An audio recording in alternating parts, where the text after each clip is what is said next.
अस्सलाम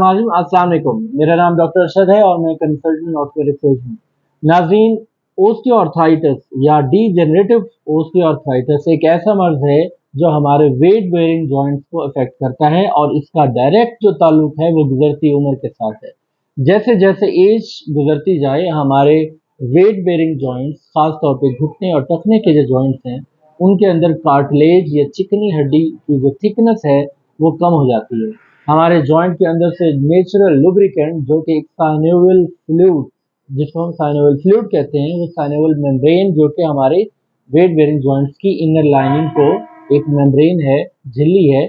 वो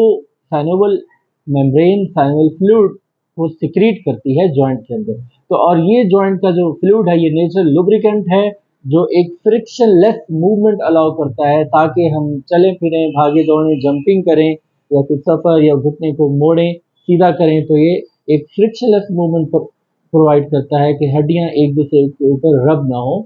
और जो जॉइंट की मूवमेंट है वो स्मूथ है। तो एक तो वो जो लुब्रिकेंट है उसकी मिकदार कम हो जाती है गुजरती उम्र के साथ, और जो कार्टिलेज है, कार्टिलेज की थिकनेस कम हो जाती है। और ये इस मर्ज का डायरेक्ट ताल्लुक जो है वो with the passage of time के साथ है, कि गुजरती एज के साथ है। लेकिन आज की वीडियो में हम 4 ऐसे अवामिल या फैक्टर्स या रीजंस को डिस्कस करेंगे कि जो अगर किसी फर्द में पाए जाएं और उसकी एज कम हो, 60 70 से भी की दहाई से भी कम उसकी एज हो, मिसाल के तौर पे 30-40 एज हो, तो कौन कौन से ऐसे 4 अवामिल हैं जो अगर किसी यंग बंदे में पाए जाते हैं तो उसको भी हड्डियों का, घुटनों का दर्द या आर्थराइटिस हो सकता है। आज हम उन 4 फैक्टर्स पे बात करेंगे। नंबर 1 फैक्टर इज ओबेसिटी, मोटापा, वजन बहुत ज्यादा होना, ओबीज होना, ये नंबर 1 फैक्टर है। आपको पता है कि हमारे ट्रंक का और ऊपर वाले धड़ का सारा जो जिस्म है, हमारे वेट बेयरिंग जॉइंट्स, खास तौर पे नी जॉइंट्स और टखने वाला जॉइंट जो है ना, इनको बेयर करते हैं। तो अगर एक बंदा ओबीज है, बहुत ज्यादा उसका वजन है, तो बहुत अरसे तक हमारे जो घुटने हैं उस वजन को उठा उठा कर अंदरूनी तौर पर उनकी जो स्ट्रक्चर है वो चेंज हो जाती है, हमारी कार्टिलेज की थिकनेस कम हो जाती है और वो जो हमारा साइनोवियल फ्लूइड है, लुब्रिकेंट है, उसकी मिकदार कम हो जाती है। बोन्स एक दूसरे के ऊपर रब करते हैं और चलते हुए पेन होते हैं और आवाज आती है जिसको क्रेपिटस कहते हैं। तो ये जो मोटापा है, इसी तरह और भी रीजन जो कि डायरेक्टली मोटापे को बढ़ाती हैं और इनडायरेक्टली ओस्टियोआर्थराइटिस को इंक्रीज करती हैं, उनमें हम अपनी डेली रूटीन की लाइफ को मेंशन कर सकते हैं। जैसे कि हम इनएक्टिव लाइफस्टाइल हो, सीडेंटरी सा लाइफस्टाइल हो, बहुत ज़्यादा चलें फिरें नहीं, वॉक शॉक ना करें, एक्टिव ना रहें, और fast food, junk food, cold drinks, Cola drinks, ये सब कुछ जो हमारी डेली रूटीन में शामिल है जो कि डायरेक्टली हमारे वजन को बढ़ा देता है और वो इनडायरेक्टली उसकी आर्थराइटिस को तकवीत देता है। Number 2 major reason is the over use of the knee joint. ऐसे यंग पेशेंट्स जो कि यंग अफराद जो कि एथलीट्स हैं, भाग दौड़ करते हैं, बहुत ज़्यादा एक्टिव हैं, गेमर हैं, और या प्रोफेशनली वो ऐसे प्रोफेशन के साथ वाबस्ता हैं कि जिनमें बहुत ज़्यादा चलना फिरना, भाग दौड़ करना शामिल है, जैसे क्रिकेट के खिलाड़ी, हॉकी और फुटबॉल के खिलाड़ी, तो या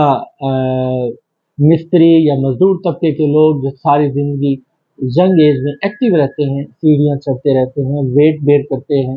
और तो इस प्रोफेशन से जो लोग वाबस्ता हैं और chronically over use of the joint होता है,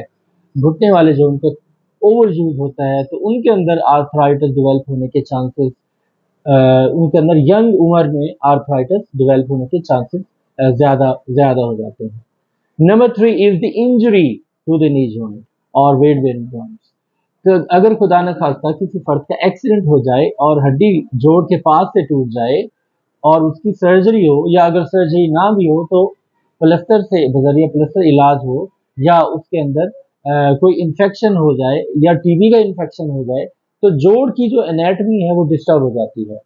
तो ट्रॉमा की वजह से जब जॉइंट की या सर्जरी की वजह से जॉइंट की अपनी जो एनाटमी है वो डिसरप्ट हो जाए, तो उसकी वजह से भी